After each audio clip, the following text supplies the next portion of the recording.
who was an Air Force veteran. Very soft-spoken guy. Unlike me, he would never cuss. He had a lot to say, talking shop with people, and they expand upon things, and he was telling me about the New World Order, and I'm like, what the hell are you talking about? I figured he was the craziest guy I knew. But here we are, we're at the point where we can't even sit down and watch a movie like Idiocracy without looking at your significant other like, we're here.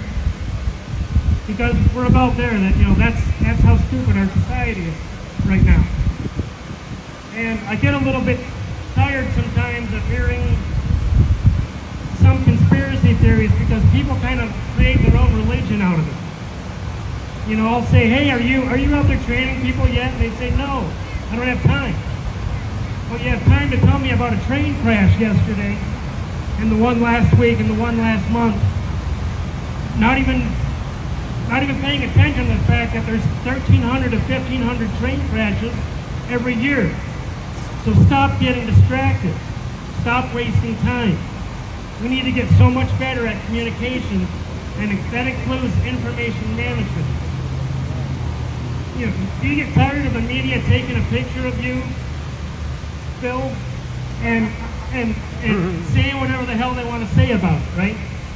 They call you a racist, a danger to society, call you a domestic terrorist in the same breath that they arrest their political foes, mandate experimental medicines and deadly protocols upon the population. The real racists are the people that have their knee on your back or someone else's back, and they're riding that demographic like they're the iron effing sheep. Camel clutch, bitch. We need to create opportunities to strengthen our community. And in doing so, you will strengthen the support for the duty of the militia in fulfillment of the Second Amendment.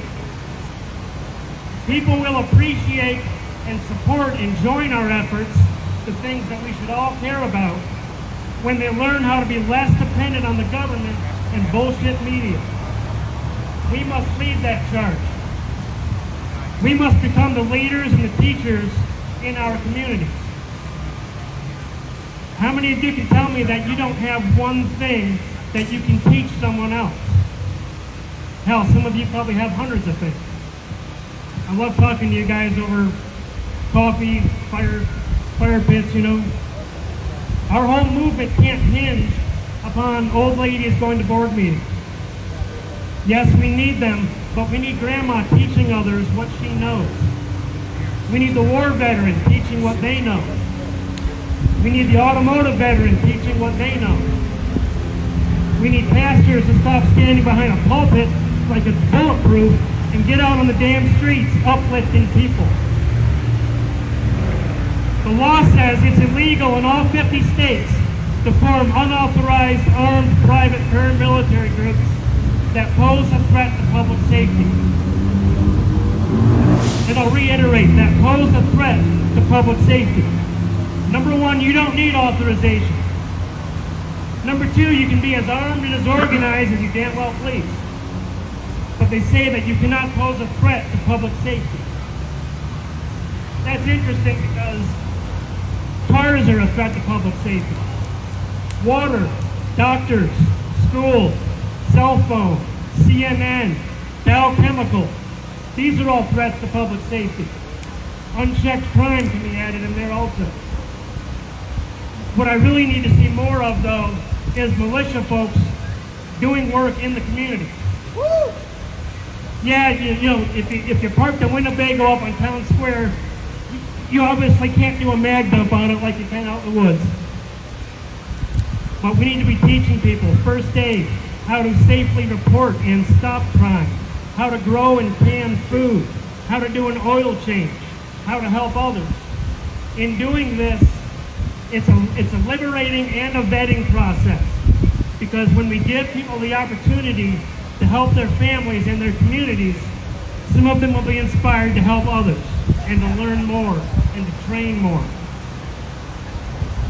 half the stuff we talk about when you talk to preppers, some of it's interesting. It's valuable to have people within minutes of your home that can check a lot of the boxes for you. And it's really, it's of no benefit having experts that keep it all to themselves. People need to be willing and eager to share what they know when it's things that can help others become more free. As people begin to see us more as citizens helping citizens while being armed, and less as armed people trying to be an army, they will have the first-hand knowledge of the truth about the militia. And when so many news sources and bullshit media come down on you with lies, they, the people, will see the media and the government as the liars that they are. They will become confident, trained, and even eager for a better life.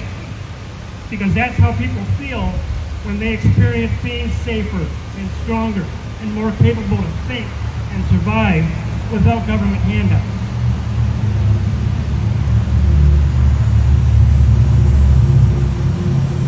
I need to take a drink.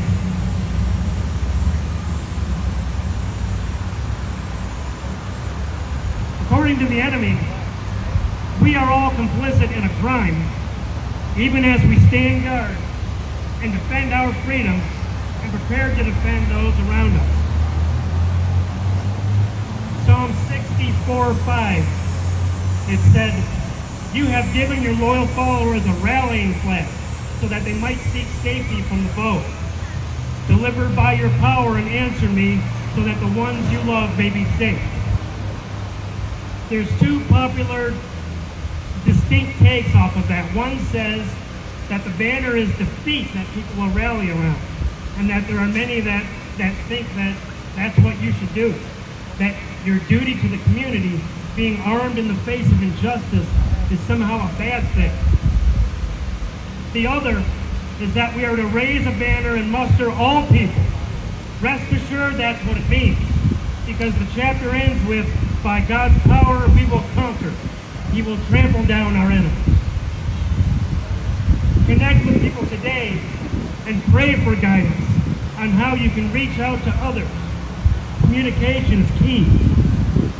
We'll never throw off anything if we're not working together to make communities places that you don't want to mess with.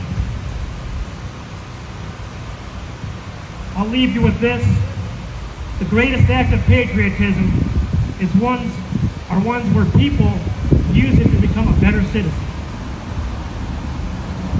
And I'll finish with this, from a quote from St. Vince Neil. "Hey man, get out of my face. I deal with my problems at my own pace. With your screwed down anti-human views, deal with the pressure by playing the blues. If you want to live your life on your own terms, you gotta be willing to crash and burn. Give it up for peace through strength and overwhelming spell of firepower, brothers and sisters. I'm Pastor B, and I'm out."